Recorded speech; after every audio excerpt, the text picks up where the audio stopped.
Hola a todos y todas, esperando que estén muy bien. Les saludamos desde el programa Pulso Global, Gerald Solano y Percy Rodríguez, quienes le damos la más cordial bienvenida a nuestra transmisión número 33. Hoy un día especial en que la región centroamericana y México celebramos la independencia, 199 años de vida independiente. Así que Percy, ¿cómo estás hoy en este programa especial?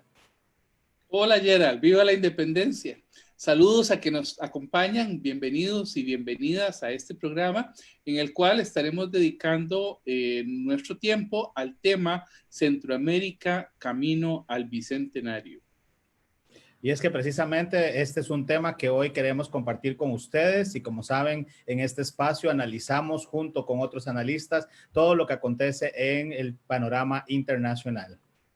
Gerald, el corazón del mundo está latiendo rápido, lo que analizaremos a continuación desde nuestra sección Noticias Internacionales. Es hora de tomarle el pulso al acontecer global. Así es, Percy. Hoy traigo una noticia de la BBC News en su sección del mundo que habla paz entre Israel, los Emiratos Árabes Unidos y Bahrein. ¿Qué cambios ha logrado Donald Trump en Oriente Próximo? Pareciera, Percy, que el presidente Trump en un rally prácticamente en últimos meses de su primera administración con miras a la reelección logra, ¿verdad?, que varios países árabes empiecen en una pareciera carrera a aprobar acuerdos de paz con Israel y que a partir de ahí se está incluyendo incluso el nombre del presidente Donald Trump como posible candidato a un premio Nobel de la Paz. La Casa Blanca señala este medio, ha firmado o ha buscado la firma de acuerdos que normalizan las relaciones entre Israel y dos países árabes.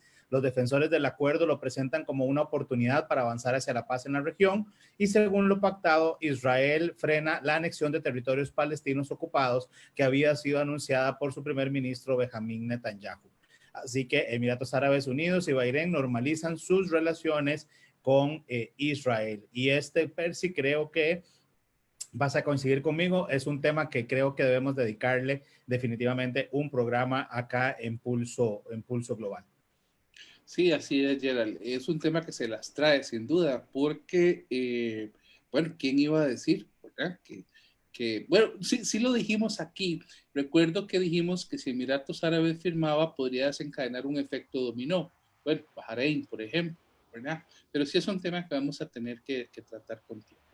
Bueno, por su parte, France 24 publica la noticia. En Colombia, la ex guerrilla de las FARC pidió perdón a las víctimas de secuestro. Qué noticia, Gerald.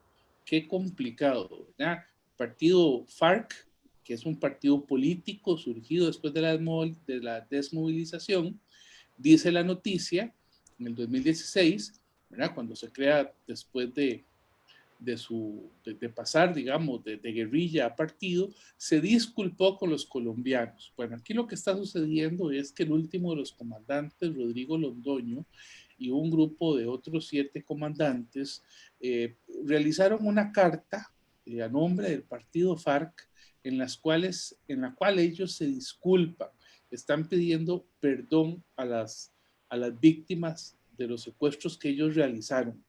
Y dice en su sitio en Twitter, dice, el secuestro fue una práctica de la que no podemos sino arrepentirnos. Sabemos que no hay razón ni justificación para arrebatarle la libertad a ninguna persona.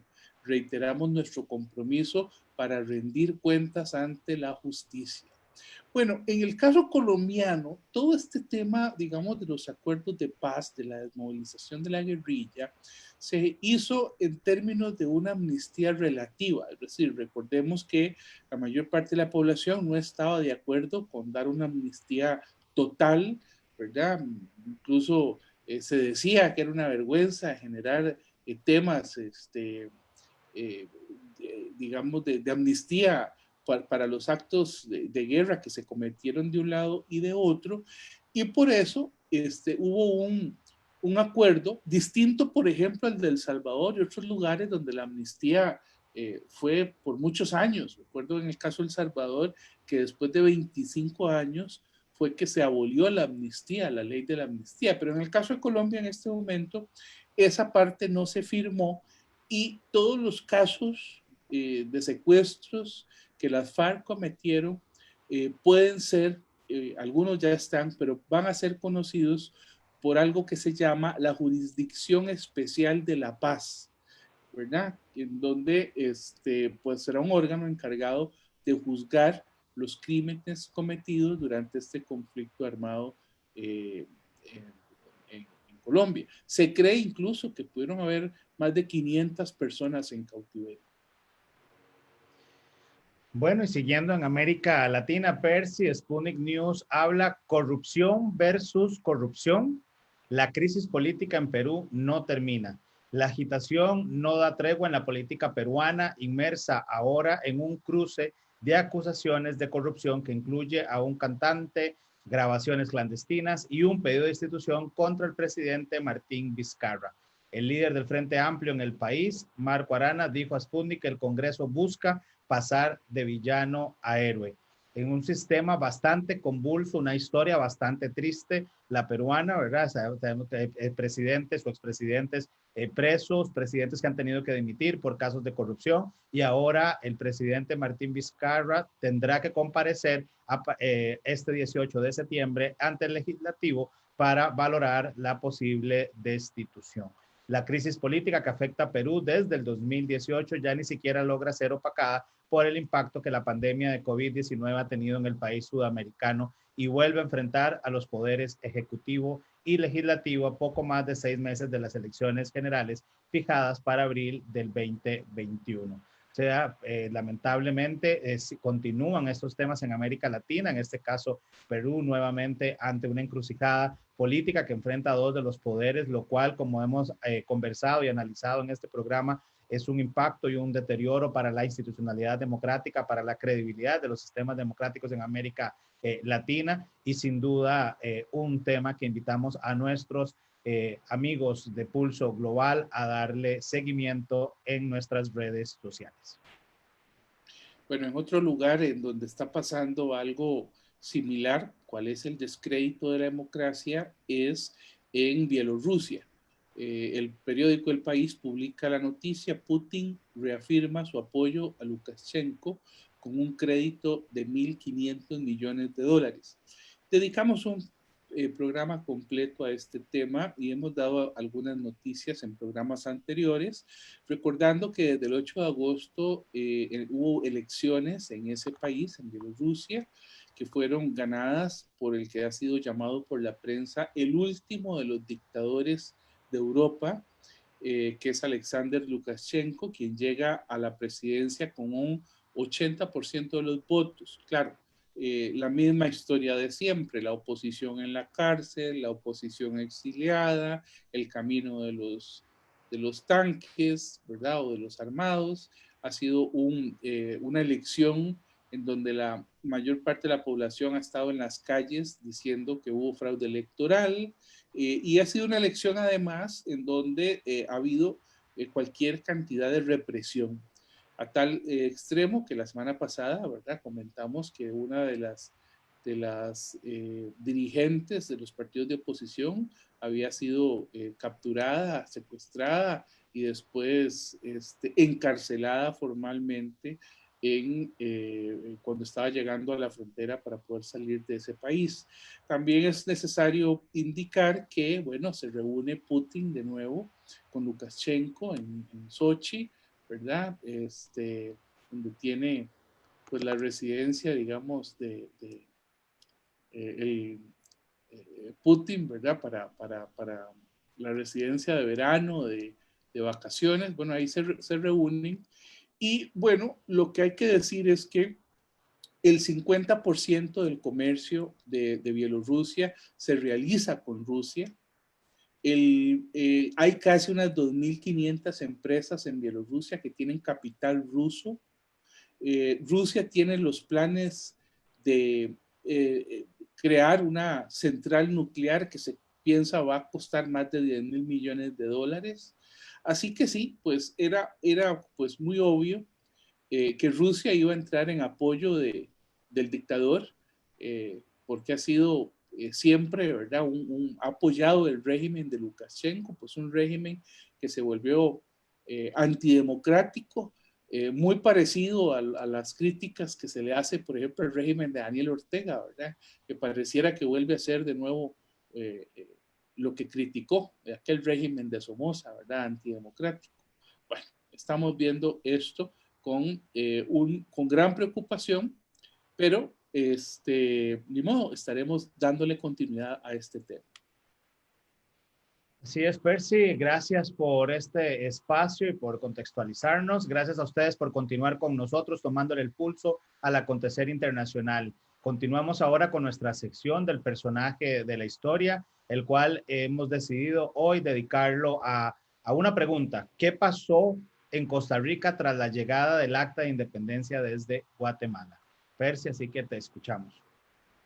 Sí, bueno, hoy hemos querido cambiar la tónica de esta sección. Nos interesa mucho pues, conversar de aquellos años en que el Acta de Guatemala llegó a Costa Rica un tiempo después. Es decir, el Acta se firma el 15 de septiembre, el Acta llega el 13 de octubre, y a partir del 13 de octubre suceden una serie de situaciones en Costa Rica que a mí me parece que son interesantes de conversar. En primer lugar, el acta a Cartago, las actas de la independencia, las comunicaciones del correo que venía desde Guatemala, pasaron por El Salvador, por Nicaragua, etcétera, son actas que llegaron a dos ayuntamientos básicamente, al ayuntamiento de Cartago y al ayuntamiento de San José. Al ayuntamiento de Cartago llega una copia, llegan varios bandos, varias notas. La primera es una copia del Acta de la Independencia del 15 de septiembre, suscrita en la Diputación Provincial de Guatemala, ¿verdad? Aquella acta comienza con una frase que dice: oído el clamor de viva la independencia que repetía de continuo el pueblo, que se veía reunido en las calles, plaza, patio, corredores y antesalas de este palacio, se acordó evidentemente una serie de 19 artículos en donde el pueblo de Guatemala anuncia su independencia e invita al resto de las provincias de la antigua Capitanía General de Guatemala a realizar la misma acción. Además del acta o de copia del acta, venía una proclama del jefe político superior Gabino Gainza sobre los sucesos del 15 de septiembre. Fue una nota firmada el día 16 en la Capitanía, y bueno, él comunicaba la resolución de la Diputación Provincial de Guatemala, que convocaba además a las elecciones de las provincias para nombrar diputados en un congreso. Bueno, venía también un oficio del Ayuntamiento de Guatemala del municipio de Guatemala, en donde se comunicaba y se exhortaba por parte de las provincias a que declararan la independencia. Y en cuarto lugar, venía un oficio de la Diputación Provincial de Nicaragua y Costa Rica, con sede en León, firmado el 28 de septiembre, en donde de alguna manera se criticaba lo hecho por Guatemala, ponían entre comillas que parece se ha erigido en soberana. Y en cuanto a España, bueno, ellos decían, bueno, hasta, entre comillas, hasta que se aclaren los nublados del día. Bueno, en realidad las autoridades de León pues buscaban, digamos, una menor dependencia de España, pero sí mantenían la posibilidad abierta de reintegrarse al Imperio Español.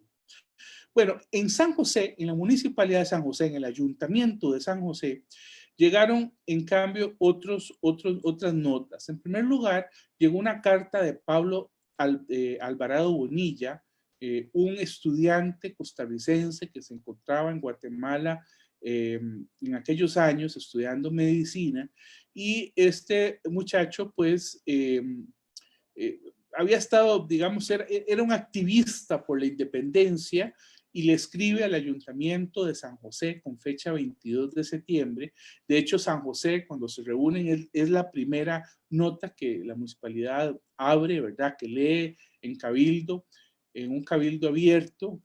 Se convocan a varias autoridades de San José, y ahí se le comunicaba a ese ayuntamiento por parte de Alvarado la independencia de España, en donde varias provincias de México, así como de Guatemala, estaban declarando la independencia e instaban al ayuntamiento de San José a que realizara lo mismo.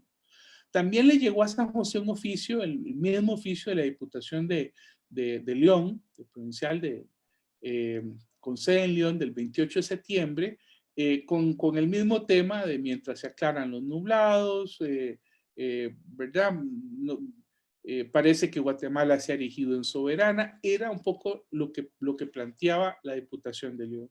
Y por otra parte, un oficio de la Diputación de León, pero del 2 de octubre, donde se hablaba de que se esperara, digamos, una ratificación de aquello por parte de un conducto legal. Ahora, la Municipalidad de San José, a mí me parece muy interesante porque al principio la Municipalidad de Cartago fue muy ambivalente en qué se debía de realizar. En cambio, la Municipalidad de San José, desde muy principio, desde los días siguientes al recibir esta acta, es el primer ayuntamiento que propone la formación de un gobierno provisional, ¿verdad? Eso es algo que después sucederá. Pero además lleva a cabo el 20 de octubre un cabildo pleno para hablar con la gente, explicarle a los josefinos qué era lo que estaba pasando. Y en ese cabildo además se acuerda enviar un legado a una reunión que Cartago después convocó, delegados de los ayuntamientos, que se llevaría a cabo, me parece que a partir del 25 de octubre y hasta el día 29, que fue en que se tomó la famosa firma del acta. Pero en esos días es muy importante, Gerald, no me voy a extender más, pues comentar que hubo un estado, digamos, un estado de oposición. Ese estado de oposición era la tesis que los legados de San José llevaron a Cartago, explicando que había una parálisis en la provincia, porque ya no habían autoridades que pudieran dar instrucciones y que en esa ausencia, en esa parálisis de Estado, se tenía que crear un gobierno. Lamentablemente, o para bien, bueno, lamentablemente el gobernador, que ahora se llamaba jefe político subalterno por la Constitución de Cádiz, había planteado una, digamos que eh, había trasladado los cañones de la sala de armas del ayuntamiento, había la pólvora, las armas, las balas, las había trasladado al cuartel. Es decir, esta primera junta, delegados de los ayuntamientos, es digamos que una maravilla porque eran como especie de diputados en donde fueron a reunirse para decidir qué hacían con la independencia, pero tenían el problema de que a la par estaba el cuartel apuntando los cañones hacia el ayuntamiento de Cartago, que era donde estaban reunidos. Bueno, ahí estuvieron discutiendo si lo hacían, si no lo hacían, qué tipo de modelo, pero le dieron largas al asunto. Hasta que el 29 de octubre, Gerald, en la madrugada, Santos Lombardo, que era el delegado de Escazú y de Cartago, se atrevió con un grupo de hombres a tomar el cuartel y quitarle los cañones al antiguo gobernador Cañas. Con esta actitud, en la mañana, tempranito, los legados pudieron votar y firmar el acta, la verdadera acta de la independencia de Costa Rica, que se firmó el 29 de octubre de 1821. Y esa era nuestra verdadera acta de la independencia. Por eso es que yo siempre he dicho que este tema de los bicentenarios, este tema del bicentenario del año próximo es un tema de ayuntamientos, porque en ese tiempo no había gobierno central, habían ayuntamientos. Sí, muchas gracias, Percy. Muy interesante esta contextualización que creo que nos va a permitir también de alguna forma unirlo a nuestro tema, digamos, hoy de fondo, con el cual hemos denominado Centroamérica Camino al Bicentenario. Y es que precisamente la región centroamericana es una región bastante compleja, bastante asimétrica, ¿verdad? Es una de las regiones en el mundo con mayores desigualdades, con mayores problemas que de alguna forma nos van a presentar una serie desafíos, ¿verdad? Que vamos a ir tratando de hoy de conversar en este espacio y que invitamos a todos nuestros amigos que están conectados a dejarnos sus comentarios y sus consultas para ir abordándolas a lo largo del programa. Y bueno, Percy, vos que estabas conversando un poco sobre este, digamos, primer intento y que definitivamente recuerdo mis años de universidad cuando teníamos esta discusión con los historiadores y la fecha era el 15 de septiembre o era el 29 de octubre, ¿verdad? Etcétera, pero que sin duda lo que demuestra es un escenario, ¿verdad? De un contexto histórico complejo en el cual no hay que olvidar que el acta sale, ¿verdad? Y que tenía que venir ahí a caballo y durar, pasando por todos los países centroamericanos, que ya solo con el tiempo que iba a tardar de llegar, por supuesto que iba a haber un cambio, digamos, en esas fechas. Pero Centroamérica, después de esa independencia, ¿qué pasa con esa región? Hay intentos de unificación, hay intentos de tener repúblicas independientes tal cual las conocemos hoy, o por el contrario, hubo algún espacio, Percy, ahí donde se trató de crear más bien una república centroamericana. Mira, la pregunta que tuvieron, diría yo, que los representantes de los ayuntamientos y los mismos ayuntamientos que tuvieron una participación muy activa en los hechos de la independencia, era qué pasaba si se generaba, digamos, si se declaraba la independencia y en algún momento España mandaba tropas, ¿verdad? La monarquía española mandaba tropas para tomar de nuevo el poder en Centroamérica. Entonces había como un temor, el temor, me parece a mí que fueron muy valientes, pero recuerda también que en el caso de Costa Rica, Heredia y Cartago fueron muy conservadoras, ¿verdad? Tenían, digamos, vínculos además comerciales con León, con Nicaragua, y tenían una independencia tan abierta. En muchos casos quizás se hubieran incluso acercado a la tesis que estaba planteando digamos, la Diputación de León, con sede en León. Por otra parte, San José y Alajuela fueron más decididos, si se quiere, en temas de independencia, para formar un gobierno, digamos, común. Parte de lo que se convocó aquel 29 de octubre fue a invitar a legados, ahora sí electos por los pueblos, en cabildos plenos, para que pudieran reunirse en diciembre en una primera junta preparatoria gubernativa con legados de los pueblos y elegir una junta gubernativa formal. Una junta gubernativa que fue la que redactó después el Pacto de Concordia, nuestra primera constitución. Pero en ese proceso es importante decirlo, claro, había temores, durante varios años estuvo en esto, e incluso esto nos llevó a una guerra. Es decir, que fue la guerra de 1823, en enero, febrero, cuando se enfrentan Cartago y Heredia contra San José de Alajuela, con, digamos, ganando estos últimos y trasladando la capital a San José.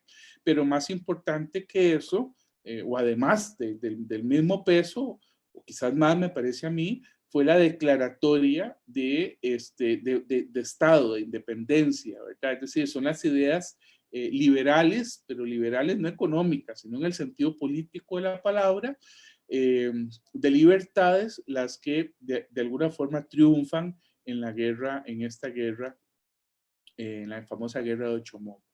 Bueno, a partir de ese momento, Costa Rica comienza con la elección de figuras o digamos, sí, figuras nacionales, pero también el nuevo gobierno, recuerde que nos habían invitado a reuniones de Congreso Centroamericano, van nuestros delegados y podemos decir que Costa Rica integra la Federación Centroamericana desde 1824 hasta 1838, 1842, ya en que termina, digamos, la relación formal. Pero esa relación termina, ya Carrillo se había retirado en 1838, pero en 1842 nosotros tuvimos un desembarco de tropas de Francisco Morazán. Francisco Morazán es un personaje en todo Centroamérica, es muy querido en Centroamérica. Hay salones en el SICA, hay un salón que lleva su nombre, hay monumentos, se le rinde, digamos, mucha honra a Morazán, pero lo cierto del caso es que para el tema costarricense, lo que nosotros tuvimos fue un desembarco. Entonces, en la memoria del costarricense, Francisco Morazán es el pisuica, ¿verdad? Es un personaje de temer que no es querido, hay que decirlo abiertamente, ¿verdad? Y que de alguna manera ese mito termina, digamos, con esa primera intentona de Federación Centroamericana y bueno, como se sabe, aquí en Costa Rica muere Morazán y ahí termina el sueño de la patria grande. Después se intentará otro momento de federación, lo intentará también William Walker, cuando intenta unificar Centroamérica por las armas también. En el sueño esclavista de Walker, bueno, pasaron muchas cosas, entre ellas contextualmente el cólera que dejó menos del casi el 10% de la población fallecida, ¿verdad? A partir del cólera y de otros actos en los que Costa Rica peleó por la independencia centroamericana, que es la verdadera lucha de independencia centroamericana.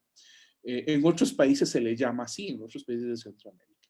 Y una tercera ocasión, Gerald, que tuvo que ver cuando Justo Rufino Barrios, un, digamos, dictador guatemalteco, planeó también de nuevo la vía de la integración por las armas entre los años 1880 y 1885, a finales del siglo XIX, y ahí sucedió algo muy interesante, es decir, Justo Rufino Barrios, en acuerdo con Luis Bográn, que era el presidente de Honduras, se ponen de acuerdo para realizar una reunificación.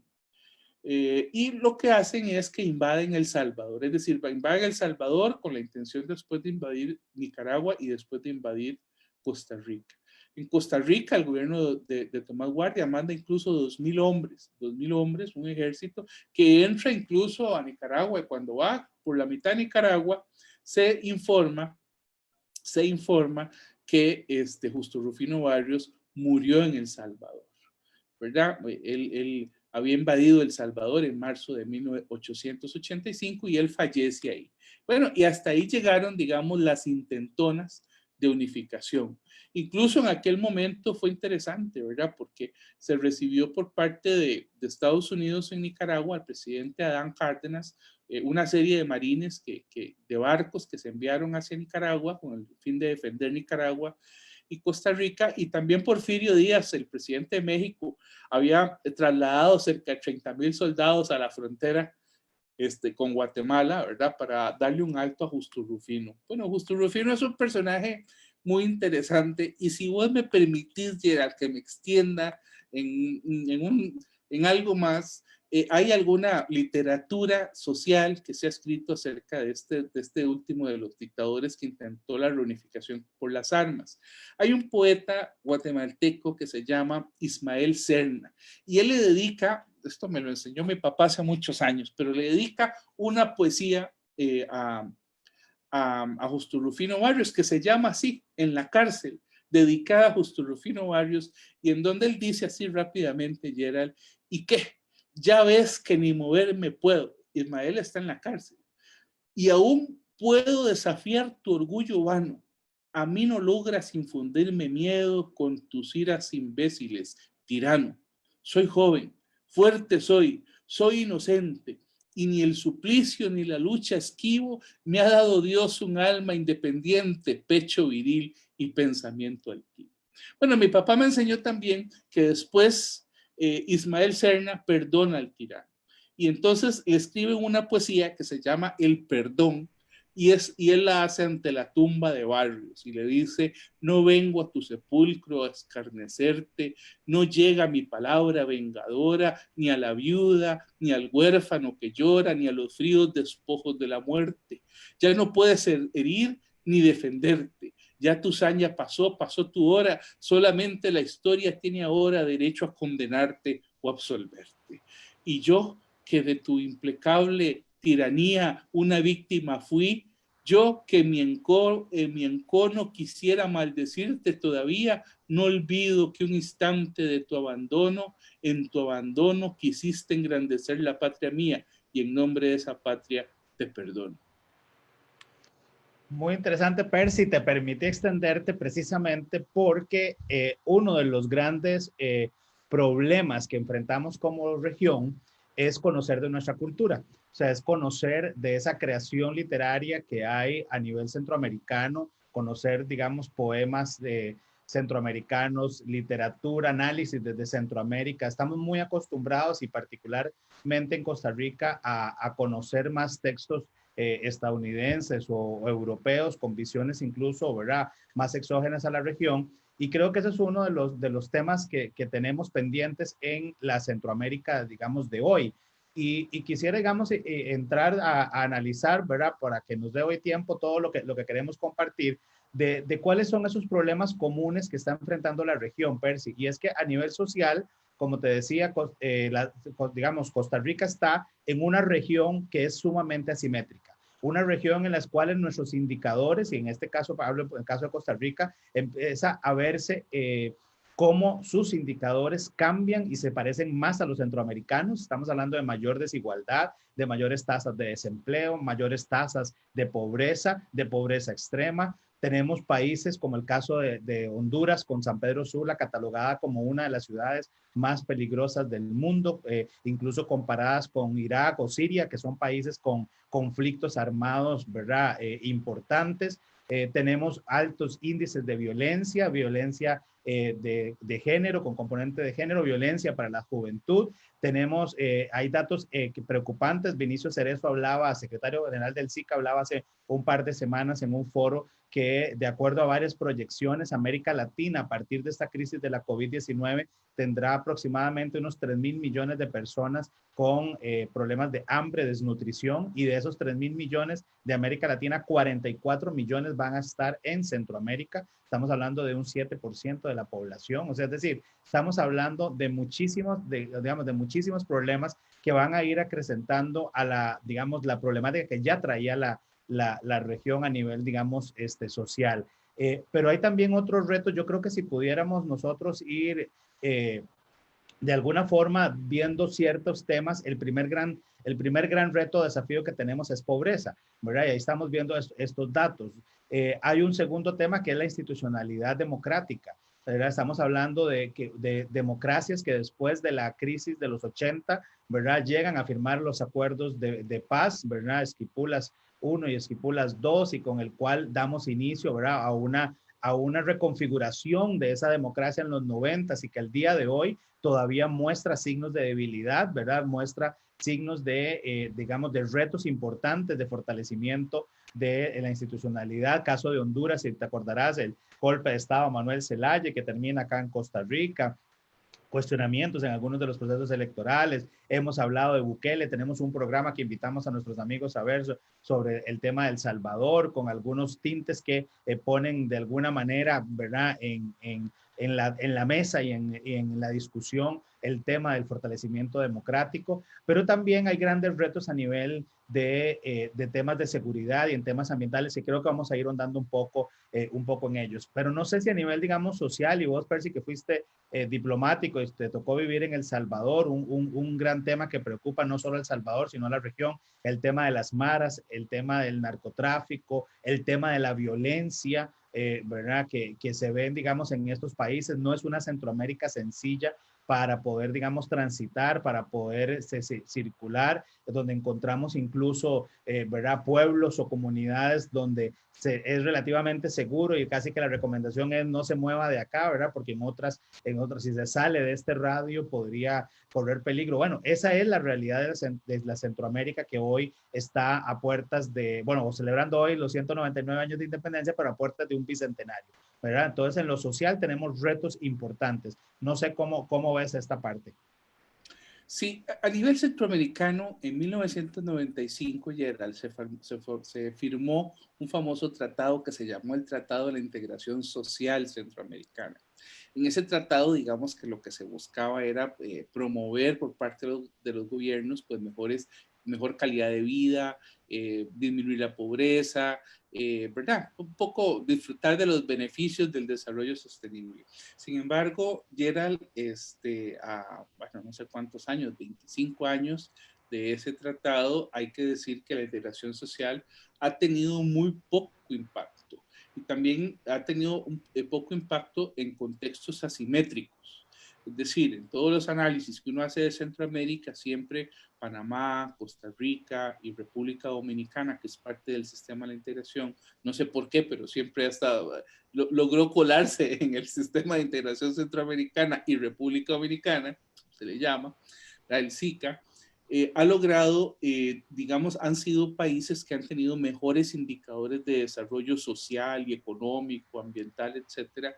Y el Triángulo Norte, en el caso de Belice es aparte, pero el Triángulo Norte, Guatemala, Honduras, Honduras y El Salvador, y bueno, y también Nicaragua han tenido, digamos, problemas de pobreza, de maras, de guerras, que de alguna manera les ha costado más el desarrollo.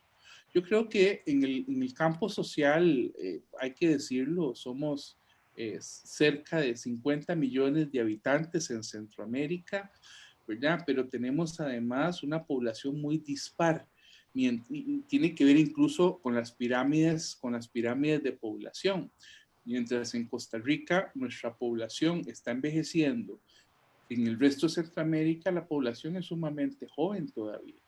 Imagínate que la población entre los 0, bueno, recién nacidos y los 14 años, por ejemplo, en Guatemala es del 33%. Es decir, una de cada 3 personas es menor de 14 años.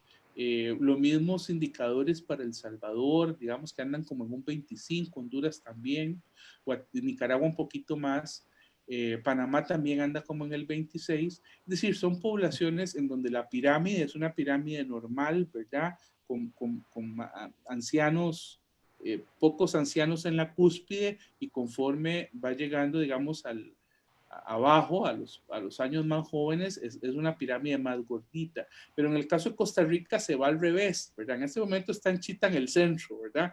Pero va a una pirámide en donde va a tender a ser gruesa con la gente de mayor edad y pequeña abajo. ¿Por qué digo esto, Gerald? Porque esto nos hace pensar en los tipos de políticas sociales. Es decir, ¿qué está haciendo, por ejemplo, el Estado de Costa Rica para pensar en un tipo de Estado que sus servicios tienen que ir orientados a las personas de más edad? Es decir, estamos preparando nuestros hospitales, nuestras calles, nuestros cruces de calles, nuestros sitios, digamos, para que el adulto mayor pueda tener una mejor calidad de vida. En el caso de estos otros países, también yo me haría la misma pregunta, es decir, esos gobiernos están desarrollando en este momento la inversión social, la inversión económica, están invitando empresas, tienen la estabilidad para invitar a las empresas de afuera a que realicen negocios en esos países para una juventud, ¿verdad? Que va a ser una población activa económicamente con una gran base de gente sumamente joven.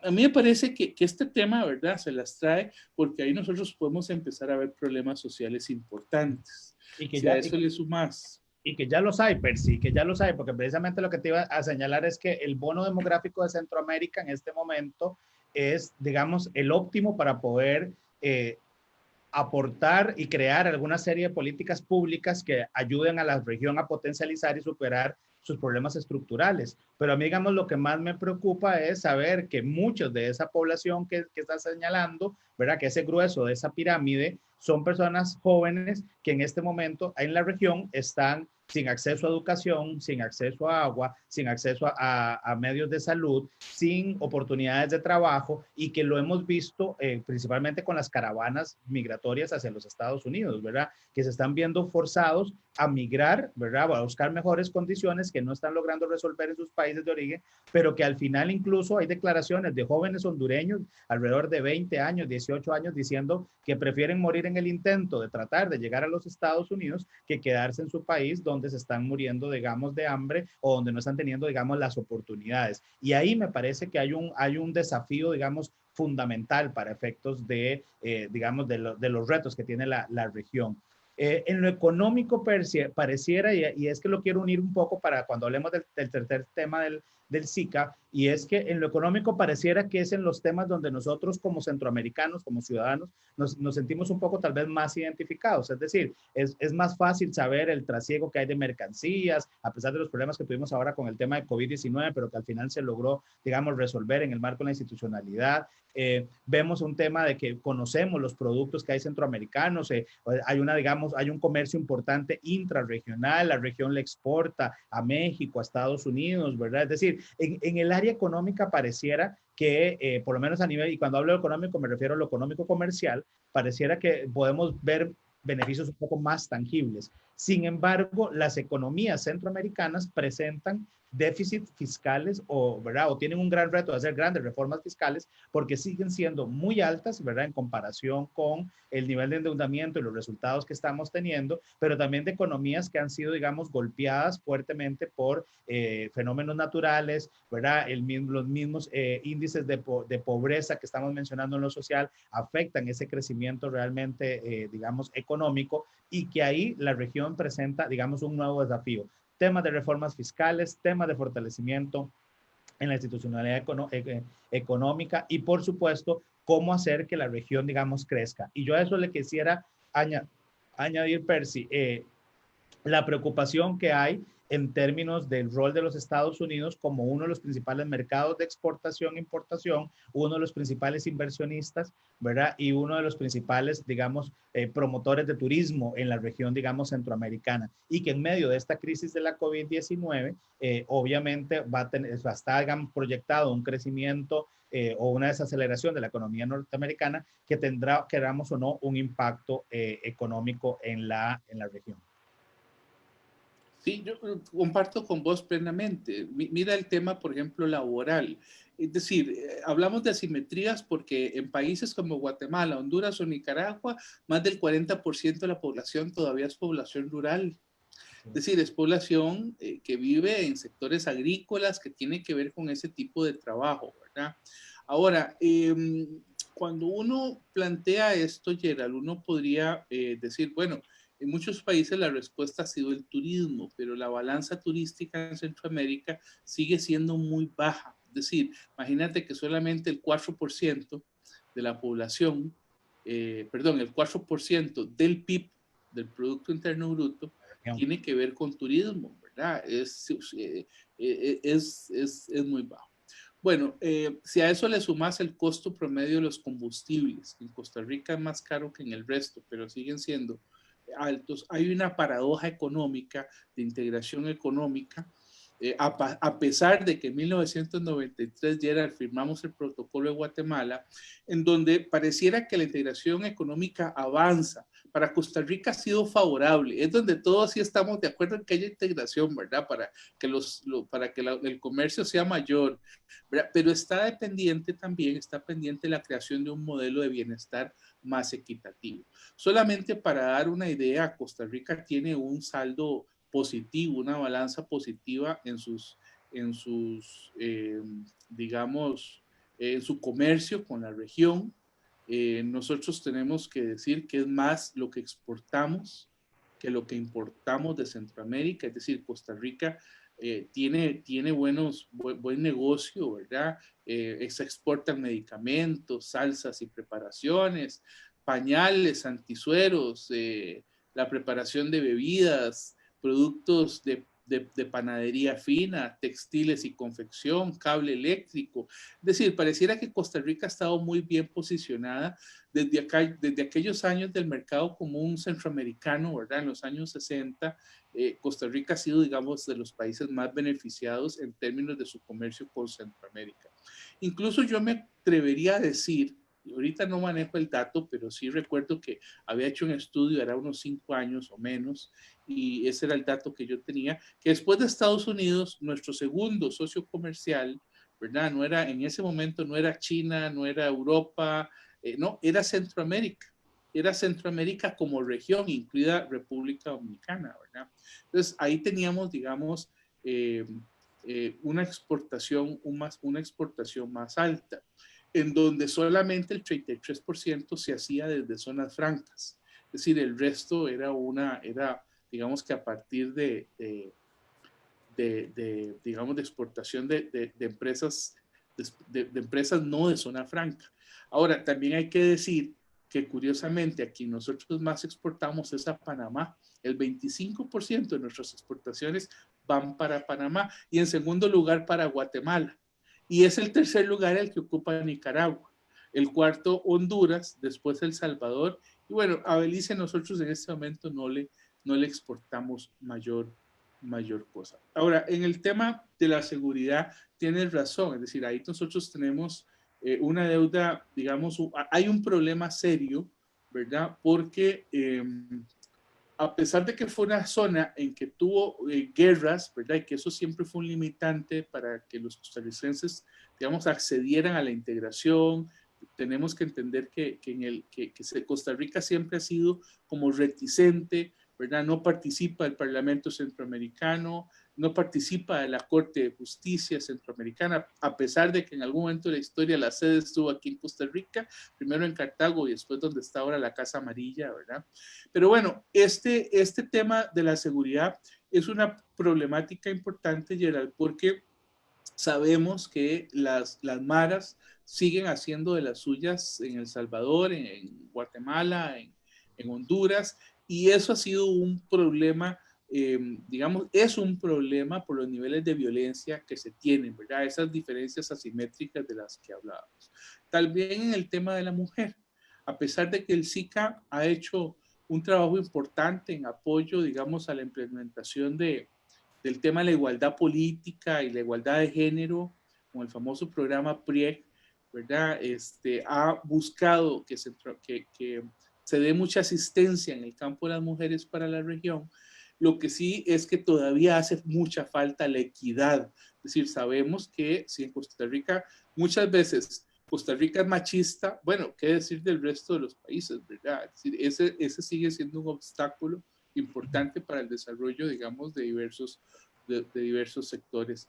Entonces uno tendría que preguntarse, digamos, amarrándolo al SICA, si se plantea, si el SICA tiene, digamos, una agenda regional de amplio espectro, pero Gerald, aquí donde yo digamos, pero a pesar de esa agenda regional de amplio espectro, el SICA tiene impactos concretos muy limitados y muy insuficientes, ¿verdad?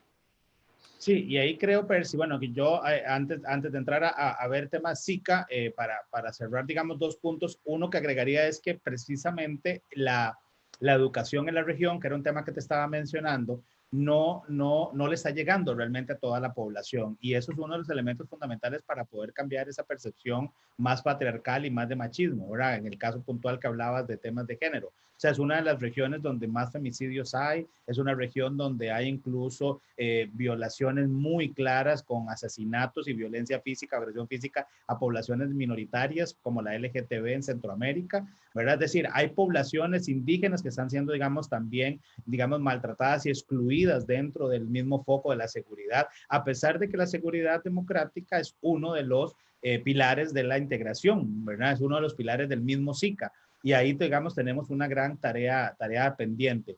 Yo, digamos, creo y comparto con vos para ir hablando de una vez del tema del SICA, ¿verdad? Porque a nosotros el tiempo siempre se nos va rápido.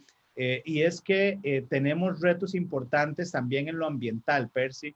Es una región muy vulnerable para temas de cambio climático, ¿verdad? Hay estudios y proyecciones ya de que va a ser una de las regiones más golpeadas por el tema de cambio climático en términos de, como bien lo mencionabas, población que vive, digamos, en zonas rurales, que está en medio, ¿verdad? O una población importante en costas que depende de cierto tránsito. Es decir, el tema de cambio climático es un tema que hay que analizar y que darle fuerte en el marco de, digamos, de la integración, y que siguen siendo, y que quiero que quienes nos acompañan a esta hora vean que son problemas comunes. O sea, creo que no hemos hablado más allá de algunos ejemplos muy puntuales de Costa Rica, pero hemos hablado de problemas que definitivamente todos nos identificamos como centroamericanos. Y es ahí donde tal vez, Percy, a partir del 91, cuando se firma la creación del SICA, a partir del protocolo de Tegucigalpa, empieza a crearse una serie de institucionalidad, y yo ahí, digamos, creo y comparto con vos de que la agenda del SICA, a pesar de que es de un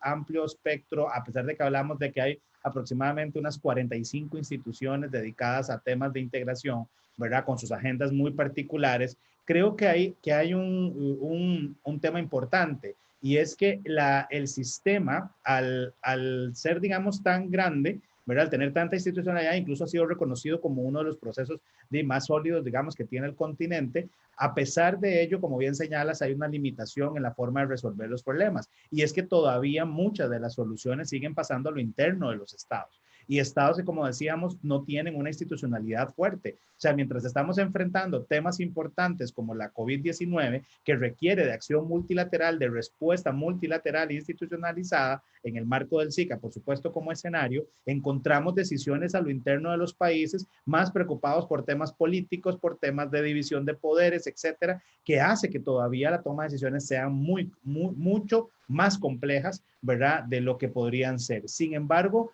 yo quisiera, digamos, rescatar también que en este segundo mandato bueno, el presidente de Guatemala en su momento en los 80, Vinicio Cerezo, ¿verdad?, o el secretario general del SICA, ha venido, digamos, tratando de cambiar, digamos, la forma en que se coordinan ciertas cosas. En este momento, digamos, de COVID, se han visto coordinaciones por parte del secretario, incluso a nivel hasta del mismo WhatsApp, ¿verdad?, para agilizar comunicaciones y tomas de decisiones. Hay como cierta remozamiento, tal vez incluso de la página web. No sé si la pudiste revisar en estos últimos días, donde se encuentra todavía más información. Hay un apartado completo dedicado a todas las acciones que desde el marco SICA se han venido tomando con temas, digamos, de COVID. Y creo que eso nos podría ayudar. No estoy diciendo que va a ampliar o va a eliminar la limitación que vos bien señalas y que comparto, pero que sí de alguna forma también nos permite tener acceso a cierta información, a saber qué se está haciendo en el marco regional, porque como iniciaba, digamos, mi aporte a este segmento, te decía que los temas culturales, el tema de conocer, de identificarnos como centroamericanos, pasa por conocer qué hace también la institucionalidad. Habrán temas muy puntuales, mencionaste el caso del Parlacén, Corte Centroamericana de Justicia, que Costa Rica, digamos, no participa de forma, digámoslo, formal o oficial. Pero es interesante que te cuento, nosotros estamos terminando una investigación, un informe sobre el tema de la región, y hemos encontrado acuerdos que se han firmado entre la Asamblea Legislativa de Costa Rica y el Parlamento Centroamericano, acuerdos entre la Corte Suprema de Justicia de Costa Rica y la Corte Centroamericana de Justicia. Es decir, hay temas que también se han venido, digamos, trabajando, y esa nebulosa que siempre hemos tenido, que Costa Rica no participa de muchas cosas del SICA, habría que verlo ya a la luz de muchos de los acuerdos y de lo que pasa, ¿verdad?, ahí entre líneas, ¿verdad?, de la diplomacia, que también hemos tenido, digamos, un interés. Y yo creo que ahí es un poco ese cambio que debemos de empezar a hacer en nuestra mentalidad, de que Costa Rica no es muy diferente a Centroamérica. Yo por lo menos, Percy, y lo decía en otro espacio un día de estos, y siempre se lo digo a mis estudiantes, nosotros nos hemos creído mucho el cuentito de que somos la Suiza centroamericana, y de Suiza no tenemos nada, y de Centroamérica lo tenemos todo. O sea, nosotros nos parecemos más a Centroamérica que lo que podríamos parecernos realmente, digamos, a Suiza. Y bien hoy señalabas, y por eso me gustó mucho que hablaras de todo ese contexto de qué pasó en Costa Rica tras la llegada del Acta de la Independencia, porque nos demuestra que efectivamente tenemos un pasado común con Centroamérica, tenemos una historia con Centroamérica, compartimos un espacio geográfico con Centroamérica, por lo que es fundamental que la institucionalidad del SICA, que los problemas que tenemos en la región, nosotros también empecemos a participar de una forma más activa. Y en todo proceso de integración siempre habrán países que tienen que tomar cierto liderazgo. Bueno, habrá que ver si Costa Rica será el que pueda tomar ese liderazgo, digamos, en la región, pero que es fundamental entender que somos parte de Centroamérica y que no podemos, ¿verdad? No es como cuando uno tiene un vecino incómodo y si no te gusta, entonces te cambias de casa y te vas del barrio. O sea, Costa Rica no puede hacer eso en Centroamérica. Sí, ahora, yo creo que también ha sido de conciencia común con otros países centroamericanos que la integración tiene que darse paulatinamente, pero no por el camino de las armas, como era la tónica en el siglo XIX. Ahora, en el siglo XX, Gerald, nosotros, Costa Rica ha sido parte de todos los encuentros pro integración. Desde 1951, con la famosa Carta San Salvador, ¿verdad?, que buscaba promover la cooperación y la integración. Desde 1960, con la creación de la ODECA, ¿verdad?, y que se crea además el mercado común centroamericano con el objetivo de crear una unión aduanera, es decir, estaba con los procesos de paz, Esquipulas 1, Esquipulas 2, pero también Costa Rica es firmante de la integración, es decir, desde el año 91 al 93 firmamos el sistema centroamericano de integración centroamericana para promover la paz, la cooperación, la integración. Quiero contarte que cuando viví en El Salvador, bueno, yo me fui con la familia, con mi esposa, con mis hijas. Una de mis hijas estaba estudiando en el colegio, estaba como en primero o segundo año de colegio, y yo recuerdo sentarme con ella a ver el temario, el pensum, vos que hablabas del tema cultural de identidad. Me llamó mucho la atención de que en estudios sociales ellos estudian la identidad, la historia de Centroamérica, incluida Costa Rica.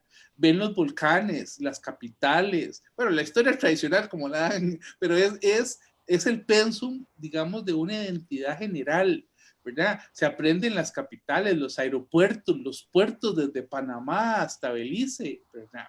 En cambio, nosotros aquí en Costa Rica, en nuestra historia, ¿verdad? Hablamos, por ejemplo, de la guerra del 56 y nosotros todavía creemos que vencimos a William Walker solos, ¿verdad? Cuando fue en realidad la guerra centroamericana, en donde hubo participación de todos los países. Bueno, tenemos un héroe, pero no reconocemos a los héroes del resto. Bueno, sí, efectivamente, Gerald, yo siempre he tenido un discurso, digamos, de acercamiento al resto de Centroamérica. Creo que hemos sido parte de la integración desde hace 30 años, ¿verdad? Nos hemos integrado más en lo económico que en otras partes.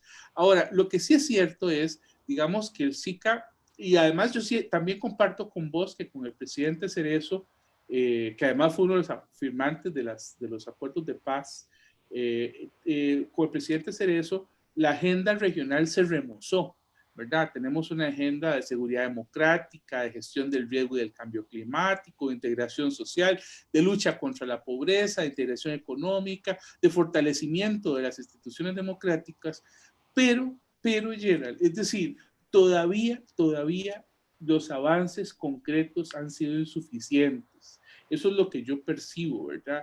Es decir, uno podía ver en algún momento, digamos, estando en temas diplomáticos, cómo hace falta decisiones del más alto nivel, ¿verdad?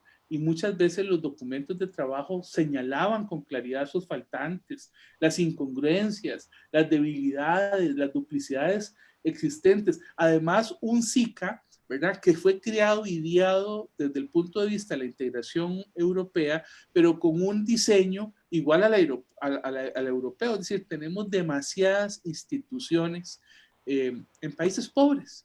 Es decir, países pobres que están sustentando una estructura, una arquitectura que tiene que transformarse. Y yo creo que tiene que transformarse. Yo creo, Gerald, te lo digo, yo creo mucho en temas de integración, lo creo, pero creo también que aunque hemos fortalecido en los últimos 25 años las instituciones democráticas, también las instituciones democráticas son muy burocráticas, son muy frágiles y peor aún, existe una remilitarización de la región. Velo en el caso de Nicaragua, es decir, Nicaragua tiene un modelo militarizado. Recordemos lo que hablamos hace unos días con una exdiputada que está exiliada aquí en Costa Rica, ¿verdad? Y en donde el nuevo Somoza, Daniel Ortega, ¿verdad? Lo que ha hecho ha sido comprar tanques a los rusos y comprar lanchas con GPS y artilladas. Es decir, hay problemas que tenemos que solucionar y hay que solucionarlos como región porque son nuestros vecinos, ¿verdad? Y lo que pasa en esos países nos impacta ya y nos va a impactar más en el futuro, ¿verdad? Así es, Percy. Yo nada más quiero, digamos, ya cerrar porque estamos lamentablemente sobre tiempo. Quiero cerrar con dos comentarios que nos llegan. Uno de nuestra querida amiga Argentina Artavia, que siempre nos acompaña y que la hemos tenido en el programa, y que dice que con iguales o similares desafíos, el reto es buscar soluciones en común. Las buenas prácticas y experiencias de unos pueden ser utilizadas por los otros. Y Jefferson Navarro, que nos dice que gracias por abrir esos espacios de discusión e información, principalmente en temas tan importantes y necesarios como lo es la integración centroamericana. Les agradecemos por sus comentarios y sus preguntas. Nosotros tenemos que, obviamente, lamentablemente, llegar al final de esto, pero esta es la Centroamérica que está llegando hoy a cumplir 199 años de independencia y que está de caras al bicentenario. Y que por lo menos, Percy, yo creo que nosotros podremos comprometernos a que de aquí a la celebración del bicentenario iremos abordando estos y otros temas de Centroamérica para poder ir realmente dibujando esa Centroamérica que llegará a los 200 años de independencia el próximo año y que como bien señala Argentina, con iguales o similares desafíos, el reto es que nos pongamos de acuerdo y que lleguemos a soluciones en común. Y creo que desde Pulso Global podríamos aportar mucho haciendo este tipo de análisis a lo que viene. Todavía nos quedan muchos temas en el tintero, no hablamos de la importancia geopolítica, no hablamos del posible Esquipulas 3 que ha hablado Inicio Cerezo, entre otros temas que, como les digo, vamos a dedicar más programas a el análisis de Centroamérica hacia el bicentenario. Les vamos a compartir un pequeño video de los amigos de Espacio Global que nos han hecho llegar y que los extiende una invitación a aquellos estudiantes o interesados en las relaciones internacionales y los temas internacionales a participar de actividades que ellos están programando desde México.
Pues bueno, hemos llegado así al final de nuestro programa Pulso Global. Esperamos que lo hayan disfrutado y les invitamos a dejar sus comentarios y consultas en nuestro Facebook, así como compartir nuestras publicaciones. Les avisamos que vendrán algunos cambios en nuestro programa, por lo que les invitamos a buscar el link del formulario que se encuentra en Facebook para que completen su información, porque ustedes son parte de este programa y queremos escucharles con respecto a lo que estamos pensando hacer.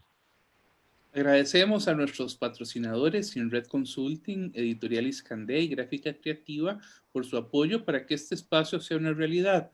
Agradecemos a nuestra productora ejecutiva Gabriela Navarro, a Marcela Alán en la difusión de redes sociales, la asistencia de Ashley Quesada y el soporte del equipo técnico. Que tengan una buena semana. Que estén muy bien. Muy buenas noches. Nos vemos.